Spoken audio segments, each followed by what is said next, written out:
dude, so I'm here with Rich. I think you have a massive business, but I think on social media, maybe a lot of people haven't heard about you. So I'm super grateful that you were able to take some time and come down here, man. Yeah, definitely. Thanks for having me. I appreciate it, Oscar. Yeah, dude. So the story is kind of like, the podcast kind of like sharing your come up story. So like, I see you posting and you're like, dude, yeah, if you're an agency and you're not even at 250K a month, just do this. And to me, that's like massive, like a good month for us is like 80. Like, so, I'm like Right, 250. Right. He's talking about it like it's no big deal. I need to get there. Yeah. So, like you said, like I'm not really active on social media until recently. Like I'm starting to do a lot more organic content and post more often. So my strategy has always been, because I'm a direct response marketer, right? So I've always run ads. Yeah. I don't need to post a lot of organic content. I'm not saying it's bad. Right. Like obviously I'm doing it now because it's a channel that I've been neglecting for 7 years. But ads have always just done well for me. So like I just put together ad copy and video ads and regular ads on all the different platforms. And one of my mentors is Dan Kennedy, who's like the original direct response marketing guru. And he says like whoever is willing to pay the most to acquire a customer wins. Right. Because like, yeah, organic marketing and social media and posting and all those things is great. And it's like, it takes time and it takes money to put that together. But like basically you're just attracting customers to you and there's no like cost, right? Once you get your organic stuff really pumped in or pumped out. But with ads, like you have to pay to acquire a customer. Right. And as long as you're paying a reasonable amount to acquire a customer, well, that's like an ATM machine, right? You just keep putting in more money and you keep spitting out more customers. So that's always been my philosophy. And it's why I'm not really known on social media that much, especially in the solar industry. Right. People don't really know who Rich Feola is, but they know who Solar Exclusive is because we built a brand around all the ads. And plus, like if I ever wanted to exit in the future, like if I ever wanted to sell Solar Exclusive to like a big solar company, I don't want it to be all about me where I'm the only, like everyone thinks Rich, they think Solar Exclusive, like they're inseparable. But if I build a brand, then that's something that's sellable. That's an actual something that could be beneficial to a solar company who wants to recruit dealers or sell leads or, all those things. Like you look at like Clean Energy Experts, they're owned by Sunrun. Right. So Sunrun bought Clean Energy Experts a number of years ago because they saw value in acquiring a lead generation company to be able to recruit more dealers and sell leads and really be in control of one of the largest lead gen companies so that they could profit off of that. Solar Exclusive isn't the largest lead gen company like in the world in the solar space? We say that we're the largest independent marketing agency. So like, marketing agency. So like Clean Energy Experts isn't really a marketing agency. They're more of a lead vendor, but they're also owned by Sunrun. Right. Do they only do solar or they do like any type of leads? I'm not sure. I think Clean Energy Experts specifically is solar, but maybe they do other leads too under other brands, but I'm not that familiar. But they're very large, but they're owned by a parent solar company. Right. Which kind of brings into question like, oh, can I really trust like the leads I'm buying because technically they're owned by like a competitor. Right. I mean, I'm not saying they're doing shady stuff, but it's just like it's an extra level of lack of transparency that you don't need. Right. So we're completely independent. We're not owned by a solar company, and we're the largest marketing agency in the space. Because Clean Energy Experts, what they do is they have like in-house marketing, but they use a lot of affiliates. So like they've actually approached us to generate leads for them. Oh, I see. And they go to all these different affiliates, and a lot of their leads are just like random kids in their basement like running ads and like getting paid per lead, right? So like I see. They go out and recruit all these other affiliate marketers, and Freedom Forever is the same way.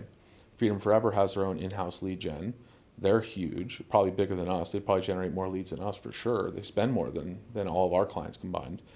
But they're a parent solar company. They're not independent. Right. And they hire affiliates too. So they have dozens upon dozens of people who are all, sending them generating leads. Traffic. Yeah, generating traffic. So it's not all just centralized. Whereas ours is all centralized. We're independent. We're not owned by a solar company. And, clients like that. They like the fact that like, hey, we're not going to like go in and try to sell their deals after them. Yeah. You know what I mean? I guess, yeah, that's a good measure of success.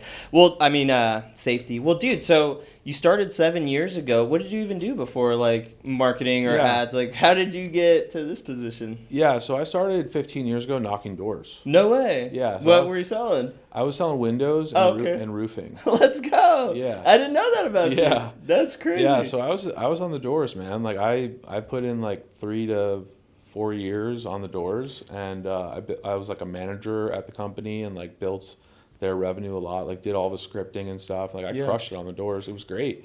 You know, I was a young kid in early 20s and making 6 figures. My parents were like, "How are you doing that?" Knocking doors. Yeah. You know? And I was just setting appointments. I wasn't even selling at first. And then I became a financial advisor. Oh, no way. Because my dad was like, "Hey, you got to get a real job. Like, you're about to get married. Like, you're going to want to have kids." And I was like, "Yeah, you're right. I should probably like stop knocking doors." So I became a financial advisor. But then I found out that financial advisors have these archaic marketing strategies. Yeah, they're like annuities and just like different financial services, right? So they invite people to dinner seminars. So we would like send out these mailers and invite people to like Ruth's Chris Steakhouse. Oh, wow. And then like try to convince them to invest with us. And like I just got tired of that because like you'd send out like 5,000-10,000 pieces of mail and like 30 people would, you know, register for it. And then only 15 people would show up to the seminar. And like you had to do these like 2-3 times a week, and it was starting to become a lot. So I was like, I got to figure out how to do like my own leads. Yeah. So like I just figured, hey, I'm going to figure out Facebook ads, because I was one of the original users of Facebook. Like when I was in college, it was only available at colleges in Boston. Oh, wow. Because I was like when it was called the Facebook. And that's crazy. It was like college, like parties and stuff. Like that was all it was in the newsfeed. Like party at UMass, or party at Boston University, party at Harvard. Like, dude, that was like what it was. And it was basically like, you know, if you watch the movie The Social Network, it was like they were like rating like girls and stuff, right? Like, no way. Like there was like quizzes on there where it was like, hey, rate these girls or whatever. It was like totally like a bro. Yeah. But like that's how Facebook started, and like. So like at some point in the future, like they wiped everything, like legally. You know, they wiped all the old stuff. So like all my old pictures from college and stuff are not on Facebook anymore. No, they're gone. And like I don't even know where they are. Like I don't have them anywhere else. Like I had them on Facebook. It was like a Boston thing. Like anyone in college in Boston had Facebook. Oh, dude. But like that's it. Like it was part of the legal part of the deal. Yeah, but no one else knew who it was, you know. Oh, jeez. So like I was like, I'm gonna figure out this Facebook ad thing. It was like kind of like the beginning of Facebook ads, like 2014, 2015, and like I was doing well. Like I just transitioned for financial services. Yeah. So instead of doing like the seminar in person, I did the seminar online. Oh, dude, that's genius. And I was getting clients that way. And then other clients of mine who were business owners were asking me to run ads for them. So I ran ads for like dentists, mortgage brokers, realtors, and one guy was a solar company. And he tripled his business in like a year. And like he told me like his whole like financial structure. He's like, I make like 10 to 15 grand per deal because I do the installs myself. And this was like back when New Jersey was like a brand new solar market, and like the SRECs were like crazy. That's wild. And like it just blew up. And so I was like, you know what? Like there's way more of an opportunity in the solar industry than there is in the financial services industry. So then I built Solar Exclusive, and this was, what year was this? Like 14, This 15? Was 2016, 17. Okay. Yeah. And so I launched Solar Exclusive, and like we just started like adding a ton of clients. But then we went through the ringer because it was like not every market was as easy as New Jersey at that time. Wow. Now New Jersey's a tough market to generate leads in because it's been so saturated. Right. But like back 7 years ago, it was like easy. Right. No one knew about solar, and it was like the SRECs were insane. So and interest rates were at like 0. Yeah, it was like 0.9 was what it was. Yeah. So like it was just like bonkers, like how good it was. But then we started running ads in like California and Texas and Nevada and Arizona, and then we're like, oh wow, like it's not as easy as it is in New Jersey as it is in all these other markets. So we had to like learn the industry, learn the different markets, learn the utilities regulations, learn like about time of use laws, and learn about net metering and how it varies from state all to that state. applied to like the marketing efforts? Like, is it like did. just the offer, like how you worded the copy? Yeah, or... it's like how we worded the copy, like what pain points we hit. Like, hey, like if you're in Arizona, do you ever notice that like in the summer your bill's just so much higher? Right. Like, why is that?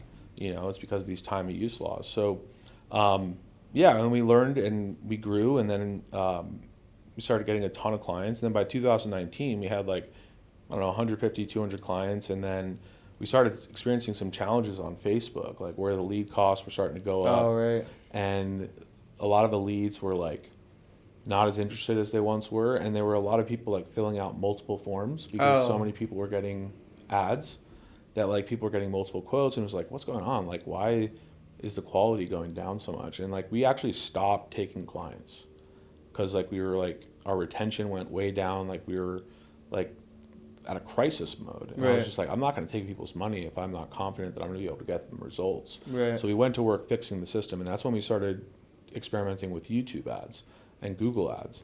And that was at the end of 2019, early 2020, and then COVID happened, and then we just kind of exploded because everyone who was knocking couldn't knock anymore. Right. They needed leads online, and like we just started our YouTube process, and it was like no one else was doing it. And like that's when we exploded, and we've just never really gone down since. Like that was like the pivotal moment where we scaled so much that, and we were getting such good results because the YouTube leads were like higher quality. These people had watched like a number of videos on solar, like they were educated, like they were ready to buy, and people were just closing so many deals. Like 90% of our clients were like retained every month. That's whereas like crazy. only 1 out of 10 clients would cancel every month. It was just like crazy how good the system was and how many sales people were making. And then we've just kind of been like tweaking the system ever since, and just the Google and YouTube platform is just so different than Facebook because you got to think about it. Like on Google and YouTube, people are there watching. They're there absorbing and searching too. It's like a search engine, like Google, how like solar work. Yeah, on Google they're searching like how much the solar costs, like all these things.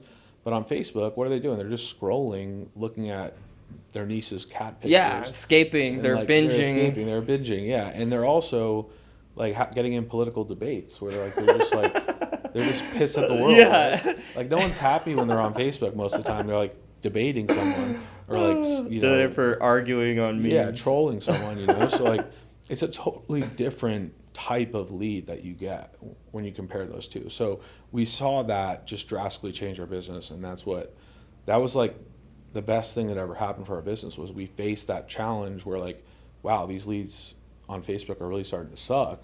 Like we need to figure something out, otherwise like this isn't going to work. Do you guys still utilize Facebook, or have you like totally veered away from it? Yeah, we still utilize Facebook. We use it for like retargeting, so we know if someone's visited one of our solar education websites. Dope. And we put a Facebook pixel on that. So then if they are on Facebook, we're going to follow them around wherever they go online. So we'll follow them online on Facebook. But we're not really like running a lot of cold traffic on Facebook where we're like trying to generate leads off of, people that are just scrolling instead of learning. I see. That's dope though. That was a great pivot.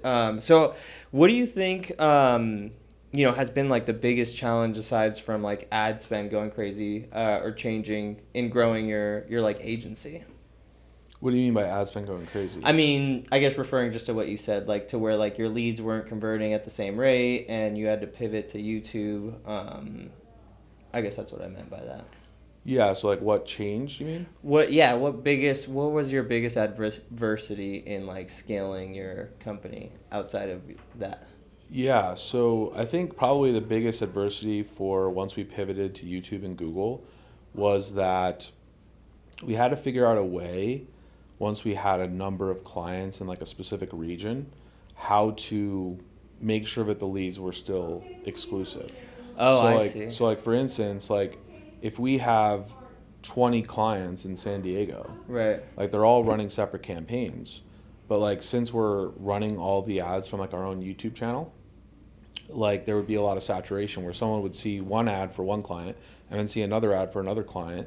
And like we can't control if they fill out the form twice, right? So it would end up like where like people were getting like the same lead. So like what we had to do, and this happened like every once in a while, but what we had to do was we set up a system where if someone sees an ad on YouTube for one of our clients, let's say client A, they see the ad for client A, we put a tag on that homeowner's IP address, and block that IP address from client B, C, D, or E. Wow. So now what we can say to people is like, hey, if a homeowner sees your ad, the next time they see one of our ads on YouTube or Google, it's only going to be for your company.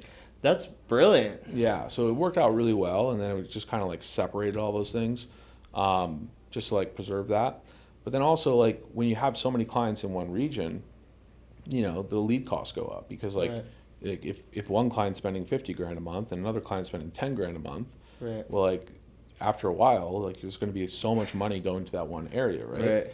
So it's just a matter of like coming up with strategies to keep the lead costs decent so that the cost per acquisition is still in line, without like hurting the volume, you know, because if the lead costs go up too much, then, you know, there's not as much volume, like the people aren't going to be able to make a decent cost per acquisition. So it's like managing those things. And the cool thing about YouTube and Google is that it's really scalable. So on Facebook, we would find that like if someone was spending, let's say 5 or 10 grand a month on Facebook, like they would be like, oh, this is great, like we're crushing it. You know, this was like back pre-2019 before we pivoted to Google and YouTube. And they were like, all right, I want to double it to 20 grand a month. And we would double it to 20 grand a month. And I hear this all the time from solar pros who like use, most of our competitors who all use Facebook. It's like, oh, I doubled my budget and I got less leads than what I had before. I was like, it doesn't work. Like I can't turn up the volume on this thing. But the difference with Google and YouTube is that you can. So like it's really scalable because it's all based on search volume. Oh, I see. So it's based on how many people are searching. So there is a max that you could spend in a certain region. And we can measure that based upon the population and based on the search volume. So we basically tell clients like, hey, like we're not going to just take your money and like let you double your budget and then just kind of say like, oh well. Like, we'll see what happens. Yeah, sorry, dude. Like you wasted it. But we measure the population and the search volume. And then we can say, okay, this is the max that we can spend in this region. Like if we spend up to this, like you'll be good. And like we just try to be transparent with clients about that. Like, hey, like we can scale it and we can get you more leads. And you're not going to waste your budget when you increase it. But like this is the max. Right. And like once you get to that, you're going to either have to like add another state, add another market you want to sell in, sell virtually and try to expand your region.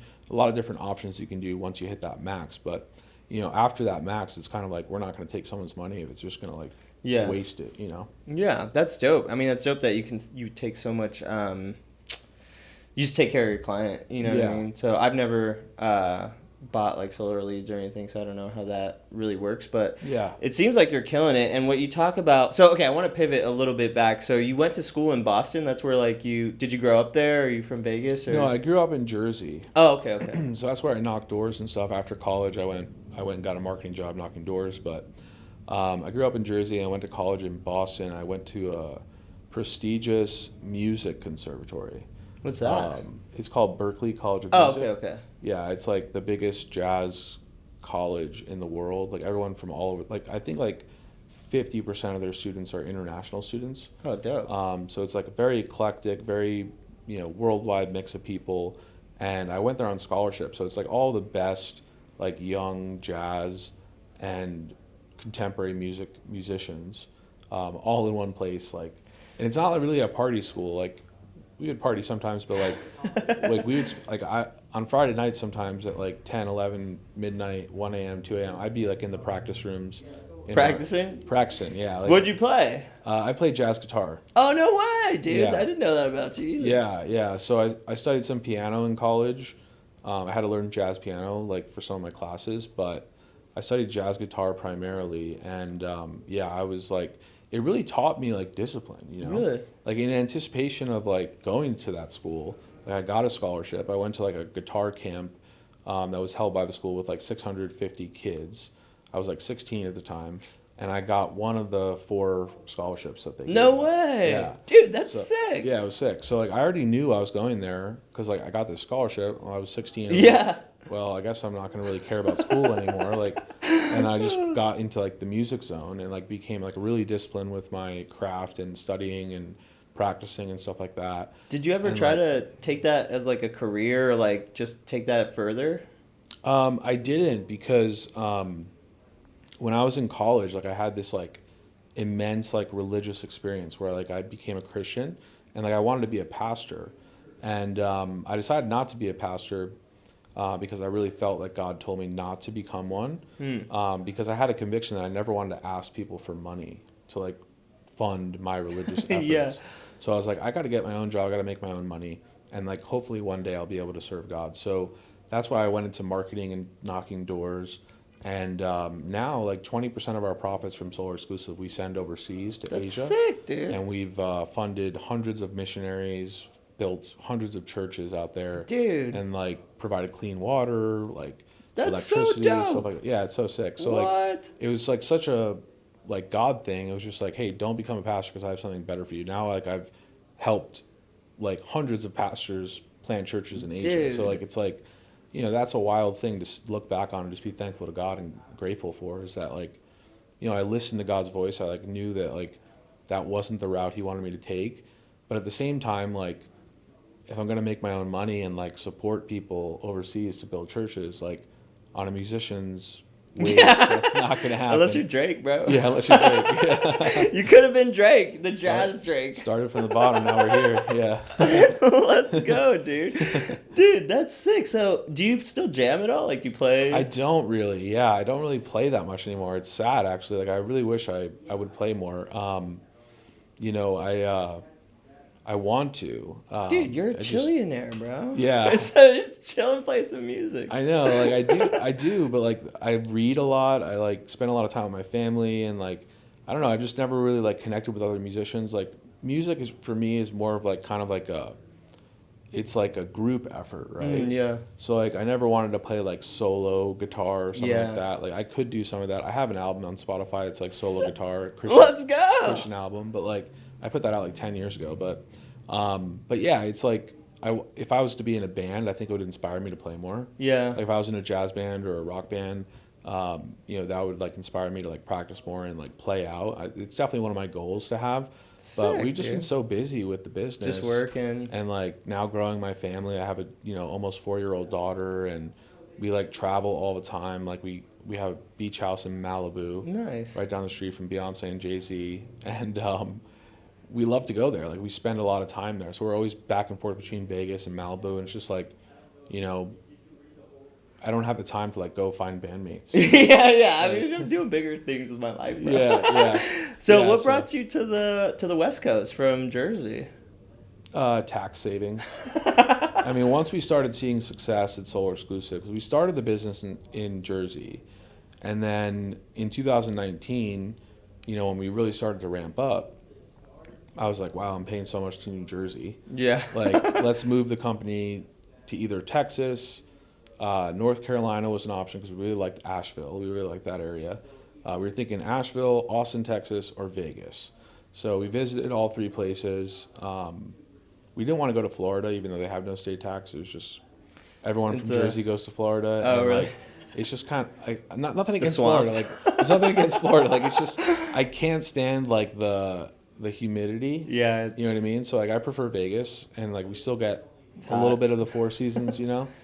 And so we came to Vegas to save money on taxes. So we converted the company from Jersey to Vegas, and like basically relaunched the company under a different name. That's when we changed it officially to Solar Exclusive LLC.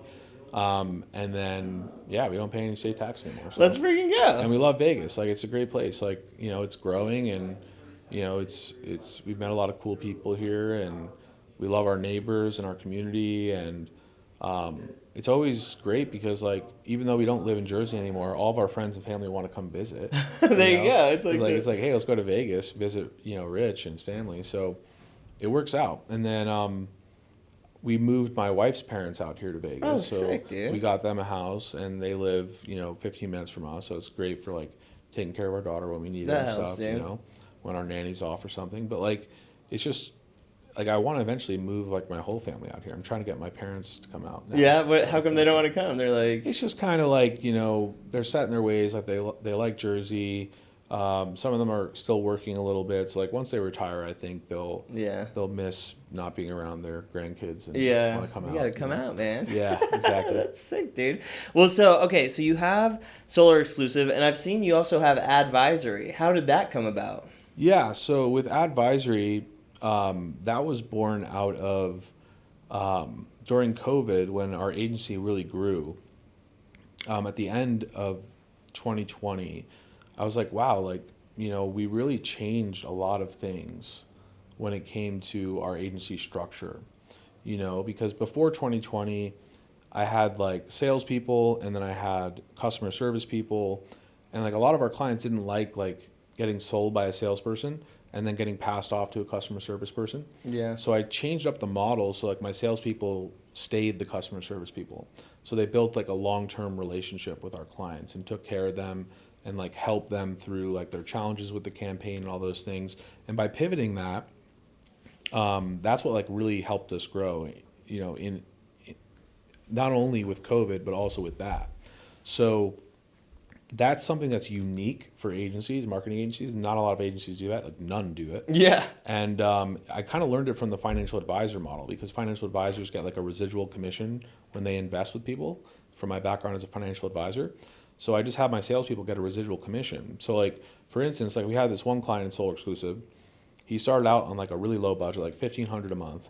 And then he scaled to like 250 grand a month. Oh wow, that's like, a big jump. Killing it, like just selling virtually completely in like 10 different states, and he was just murdering it.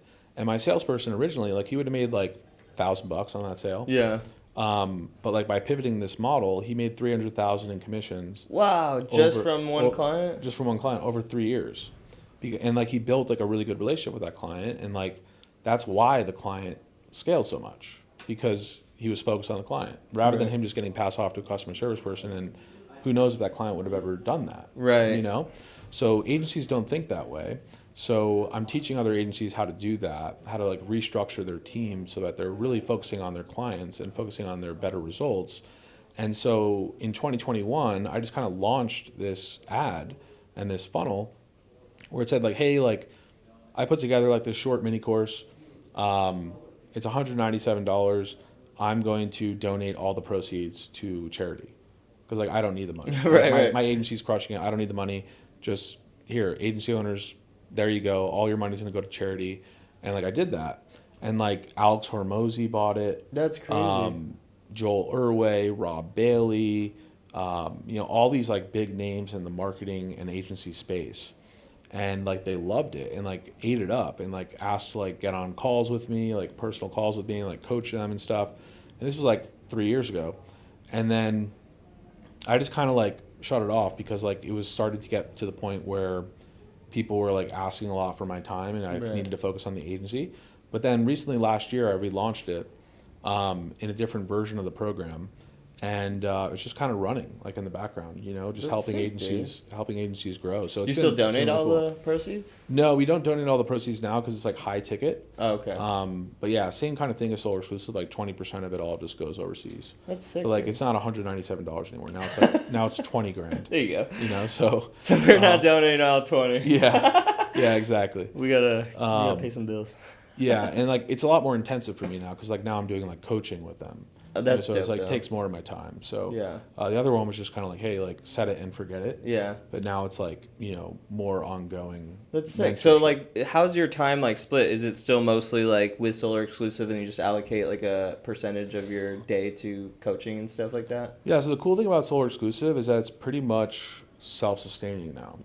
Like I have a really amazing team, like incredible people on my team, that just kind of like I've just taken everything out of my head and like put it into their head, and like they do a really, really good job. But there's some things that I still only do at Solar Exclusive, which is writing the ads, recording the ads, and just like managing like high level CEO stuff. Yeah. But like everything else is pretty much like not that time consuming for me, because I have my team doing it.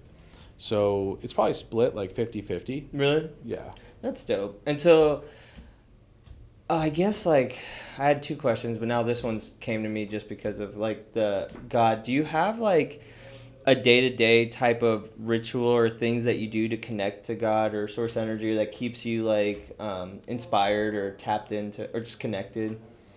Yeah, so I mean my prayer life is like that's really like my energy source, like if you read the Gospels about Jesus' life, like it says that he often like went away and like no one knew where he was. Right? He was like just out. He's like on the mountain. I'll be back. He's like on the mountain, like praying like all night, like the night before he chose his 12 apostles. Like he spent the whole night praying for the whole night, like didn't sleep. It says that he needed to get away and like be with his Father and pray and stuff like that. So like a lot of the amazing miracles that Jesus did, because he was God, but he was also man. Right. You know, was because he was focused on, you know, praying. And, you know, I don't think, obviously I prayed as much as Jesus, definitely not. Like I don't, that'd be right? a different level, bro. But I need to spend like at least like, you know, 15 minutes in the morning and like 45 minutes at night, you know. Usually at night I spend more of my time in prayer because like everything's like shut down. Like, right. Kids are asleep. Kids are asleep. Like, yeah. So, but sometimes I go longer, but that's like really where I tap into, you know, gratitude and, you know, the source, which I really believe is God, who made all things and holds all things together and permeates everything that exists. But like at the same time, like you could be like separated from him, like if your heart's not right, you know. 100%. So it's just kind of like getting your heart right and focusing on God, and kind of keeps me level-headed, you know. Yeah, dude, I imagine you need to be for sure. Just trying to keep that gratitude going, because I mean, there's just so many blessings, and you go through challenges every day, but you just kind of have to accept, like, hey God, like you allowed this to happen, and you must have some greater purpose for this that's going to turn out for like a better blessing in the end.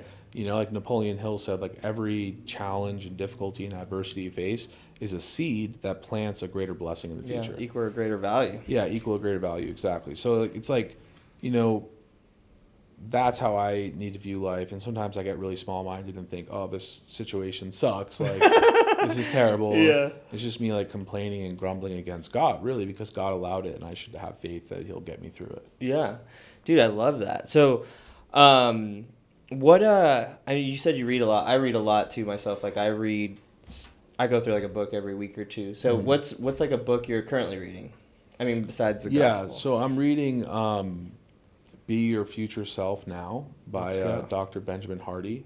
So Dr. Benjamin Hardy is like a performance psychology coach of some kind. So he has some books that he paired up with Dan Sullivan, who's like a business coach. And I just really like his perspective on things. A lot of the things that Benjamin Hardy wrote in his book, 10X is Easier Than 2X. Is actually I read that. You read that? Yeah. Is like stuff that I actually implemented in Solar Exclusive to grow it. And then I was like reading it. I was like, I did all this. Like, you know, how do I do it? How do I do it again? Like, how do you 10X the 10X? Yeah, I don't know. I don't know. But, you know, I think he's so like inspiring and so spot on so many things. And then, you know, when it comes to like other books that I read, it's like a lot of like history. Like I read a lot of like Christian history, like reading about like the early Christians and like the first like 500 years of Christianity, like from like 30 AD to 500 AD, stuff like that. So I'm like really into Christian history. So I read a lot about that because it's like literally like thousands of years of history that like, I'm still trying to catch up on. You know? Dude, that's actually fire. Do you read any of like the Kabbalah or any like Jewish mysticism? Like I don't. I've never really got involved in that.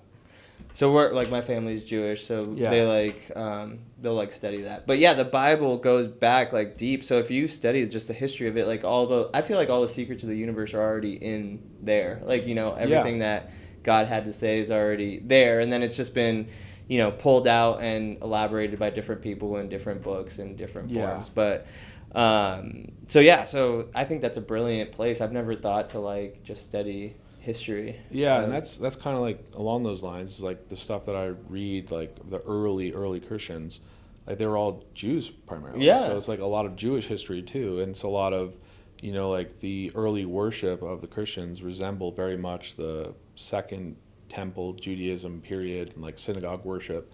So it was like, you know, kind of putting those two worlds together. So it's very interconnected too, and I think just like time, just like everything else, time changes. Rituals are practiced, but it's all connecting to the same source energy, really. You know? So that's dope, dude. I didn't know that you were so involved in like your faith and stuff. I guess I don't really know you at all. Like, you know, I'm getting to know you now. I didn't know you were a killer on the guitar. Yeah. So I guess all I knew was Solar Exclusive, and that I shot that one time with you and Jake, and that you're the big sponsor at SolarCon. So. Yeah, we're super stoked for SolarCon this year. I've got like some really big stuff to announce. So we're doing like a total like free trial right now for the whole month of April. That's sick. So like any solar pros who are under like 50 to 100 deals a month, like they can just test drive our system for free for 30 days. If they don't make sales, they can cancel anytime. That's sick, and like because we're just so confident that we can get good results that we know that like a high percentage of people are going to be like, all right, this is working. Like I'm just going to continue. So like we're doing like crazy offer for that for partnering with SolarCon. And then we also are doing for like the people that are doing 50 to 100 deals a month, we're giving away like everything as far as our entire marketing system. So for clients who buy into this, we'll actually plant and build an in-house marketing team in their business. I saw you post about that. I think that's genius. Yeah, so basically we take the $140 million worth of data that we've built up in ad spend. We can actually transfer that data into someone's account. So we're literally going to transfer the $140 million worth of data into the solar company's account. That's crazy. So that basically, like, imagine like you were trying to get from New York City to LA, but you were walking there. Like, take a long time. It'd probably take, if you started from $0 in ad spend, try to build your own in-house marketing team, it'd be like really slow. Yeah, because you have to learn all that data, right? Yeah, you have to acquire all that data over time. Not only just learn how to run the ads, but also like acquire the data. But then imagine taking a private jet from New York City to LA right to the door of your perfect customer. Right. Like that's what we're doing is we're like planning that into their company, and then we provide a director of marketing for them in-house, and we just charge by the hour. And it's like super cheap compared to like actually going out and hiring a bunch of marketers to like run ads for them who don't know the solar space, don't know how to run ads. We give them all of our ads that have viral hundreds of millions of views. So like we're literally planting that in their business. So like literally giving them everything, building an in-house marketing team for them, and then just helping them along the way, like holding their hand through the whole process. Is that like more like a consulting type of it's a consulting offer. It's like a fractional CMO offer, really. Yeah. It's just like, hey, like make this one-time investment and then save thousands upon thousands of dollars in like lost money, like not trying to figure it out. And then also, like if you had to hire like a director of marketing, pay them $80,000 a year. You had to hire like a bunch of digital marketers, like $50,000 a year, $60,000 a year, $70,000 a year.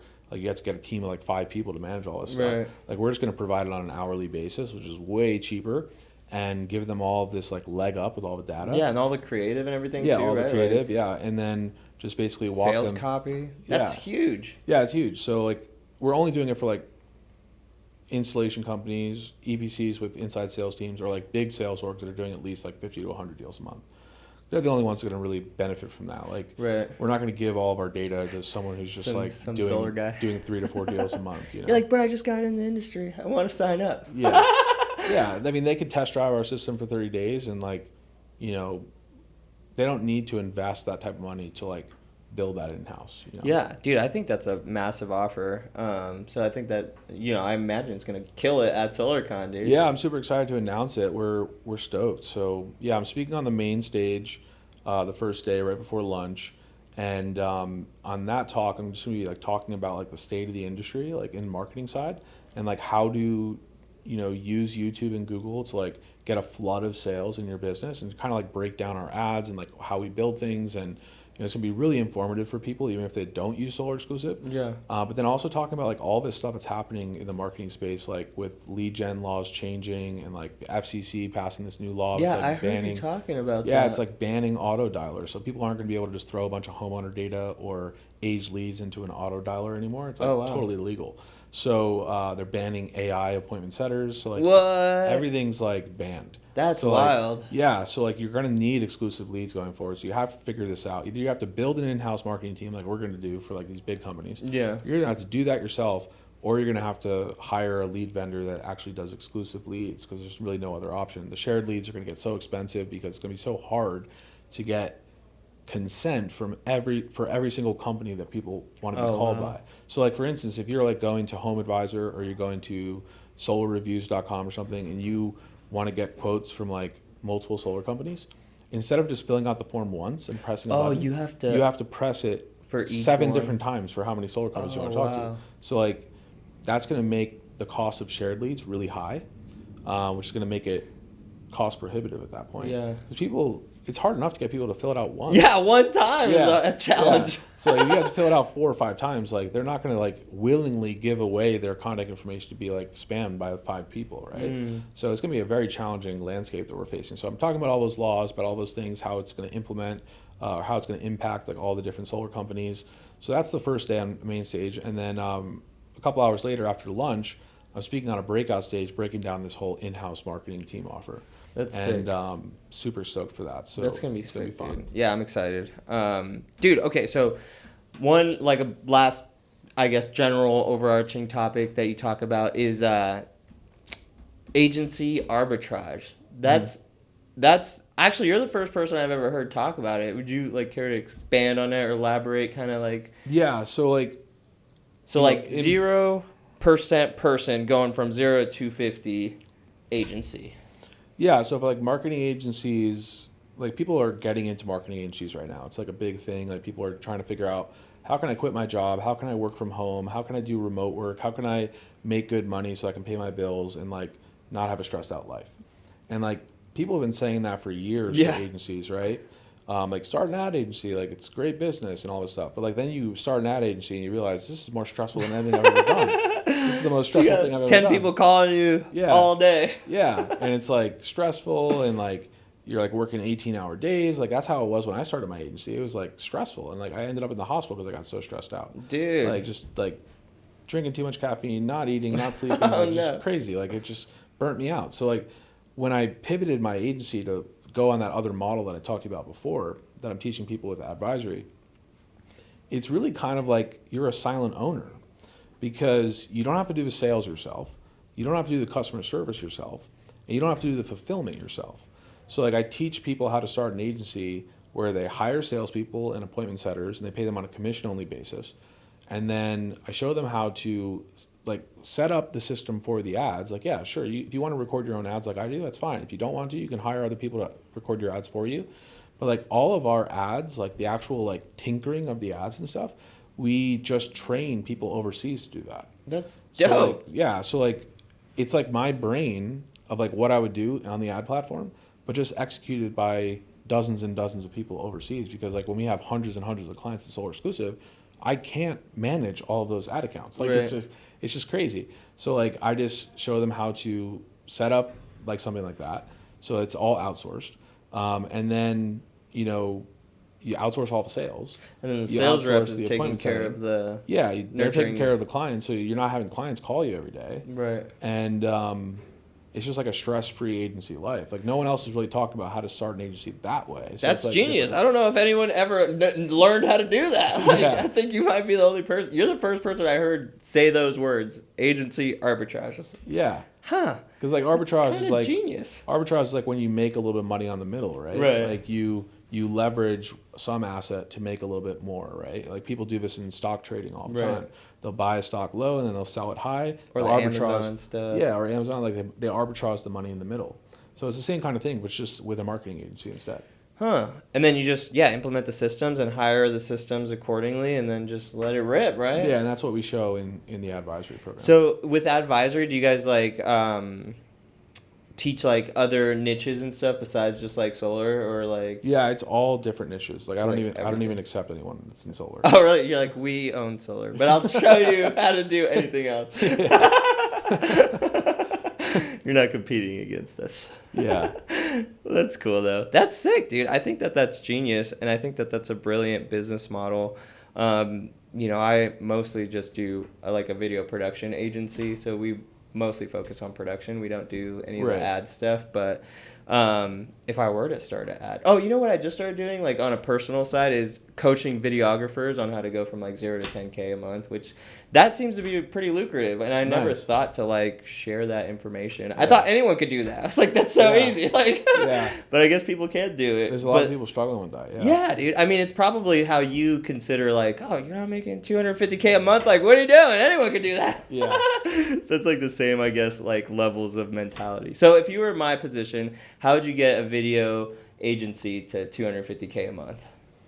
Yeah, so for us, we're at like, in the millions per month, but, I always say like get to 250 grand a month because like at least you have a stable business at that point, right? Right. Because like if you are at 10 grand a month, 20 grand a month, 50 grand a month, 100 grand a month, like you're only a few bad clients away from like going out of business, right? Like if you have a bad quarter or a bad, few months, like you're back to getting a job, right? So I think really what it comes down to is figuring out how to acquire customers at a very large scale. Like you need to build a really robust like account management team is what I call it, but it's basically just a sales team. Like, just think about it, like the solar companies that succeed, like what are the solar companies doing that are doing so much more volume than the other ones? They just have so many more salespeople. They have so many more salespeople. And that's what it comes down to. Like most agencies, they only have like 1 or 2 salespeople. Maybe they do all the sales themselves as the agency owner. Like they're the ones like making the connections with the clients and all that stuff. But like for our agency, we have 10. It's like totally different level. So, most agency owners wouldn't even think like, why would I hire 10 salespeople? Well, I didn't hire all 10 at once, but you got to start with at least 4 if you're going to like take your business to the next level. So I would start by setting up like some type of system that's going to bring clients to you on autopilot, whether it's ads or whether it's some outreach strategy or something, whether you're going local. There could be strategies that you do locally to like get businesses to like do video work with you.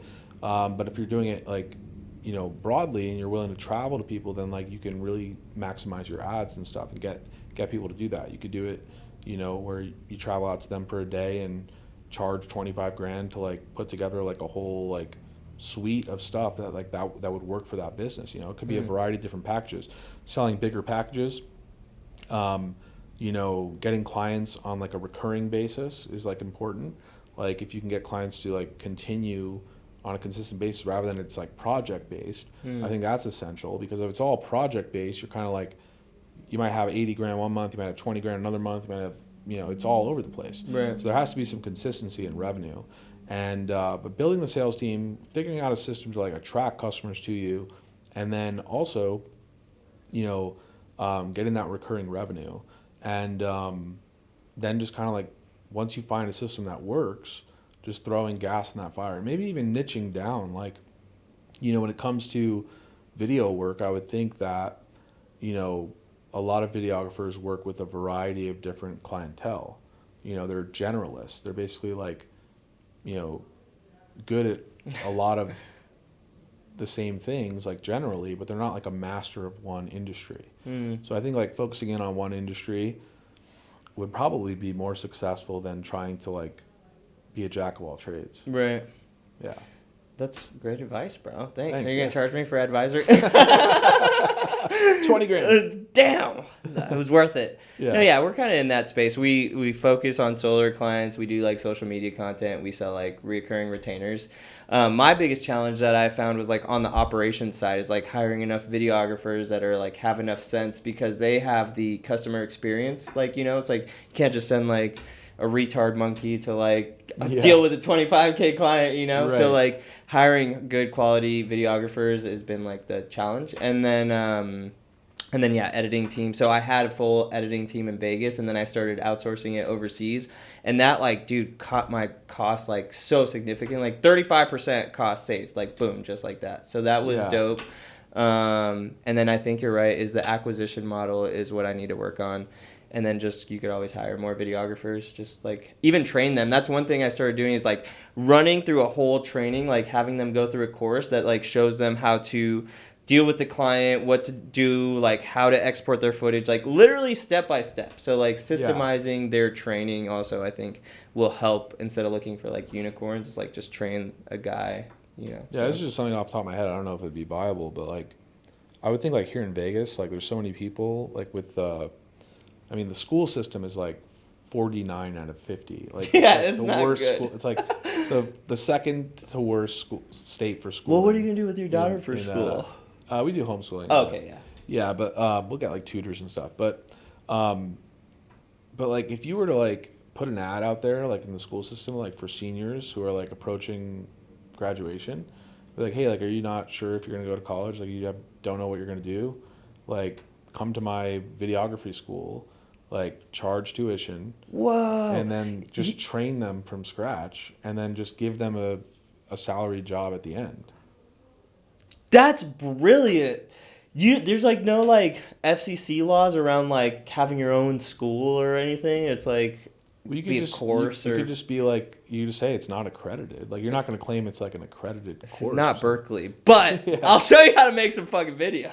Yeah, so you just make it like kind of like an apprenticeship, you know? Wow. Where like you could even have like a bunch of interns, like where it's like an unpaid internship for a period of time. Oh my goodness. And you utilize them, and then once they graduate from that internship, it turns into a paid gig. Wow. And then if they don't, like if they didn't make the cut, then they just paid for your school and they're out. And like even still, like, you know, they're not going to stay forever probably because like they're just right out of college. Like they may not want to pay them like, you know, so much. Full, yeah. You know, but like they learn like valuable skills that they can take for the rest of their life and grow their business with. Yeah. Dude, that's actually genius. I'm gonna write that down before I lose it, or it's recorded, but I still need to write it down on my task list because I'll lose it, dude.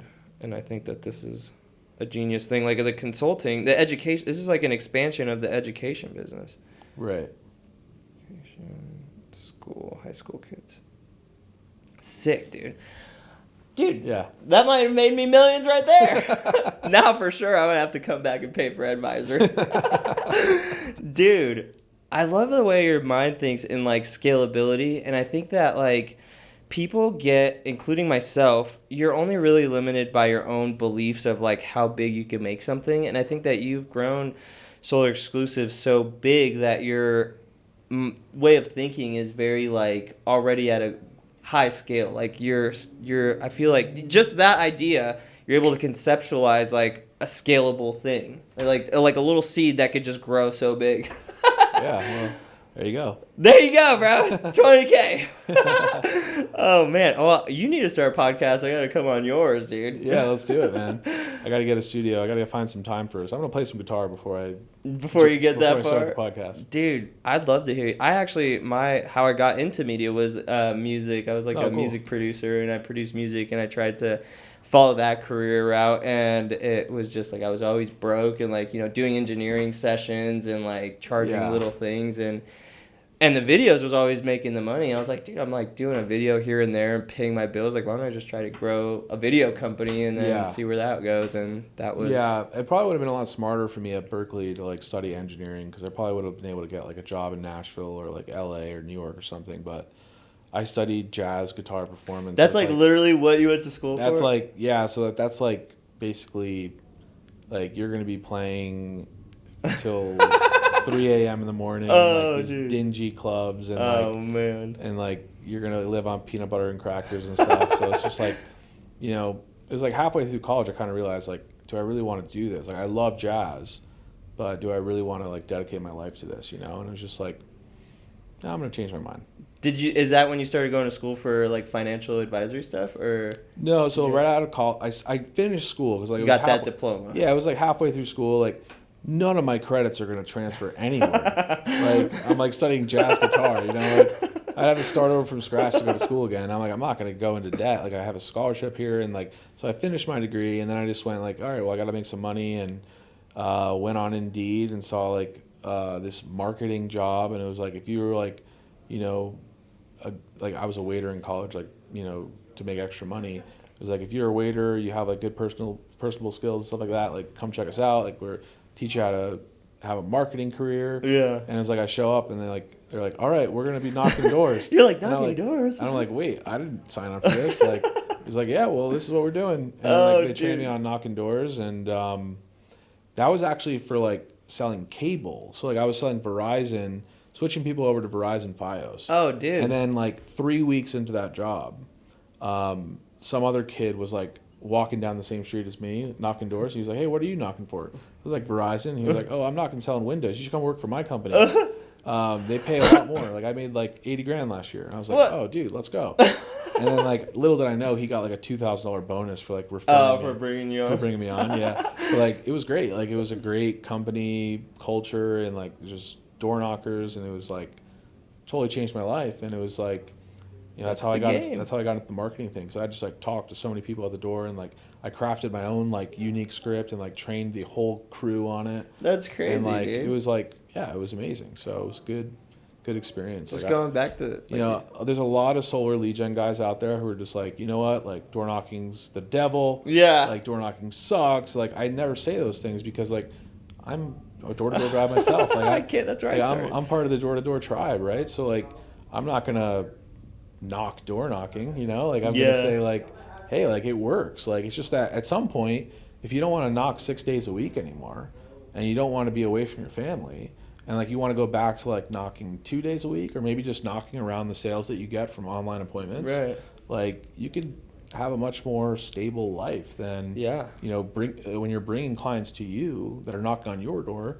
You know, you don't have to be always knocking all the time, getting the door slammed in your face. Dude, yeah, I mean, just to piggyback on that, I started knocking too, and it really helped me grow my video business. I would have never learned those skills without knocking. So. Right. And just to double back on what you were saying is like when you are able to predictably get your acquisitions, like your leads predictably, like that's how you grow, right? A business, any business, doesn't matter if you're selling solar, if you're doing video, if you're lead gen, as long as you could get that acquisition system down, like it's stability, right? Yeah, exactly. So, well, dude, we're a little over an hour. Is there anything else you'd like want to say to anybody? Yeah, I don't know when are you planning on posting this?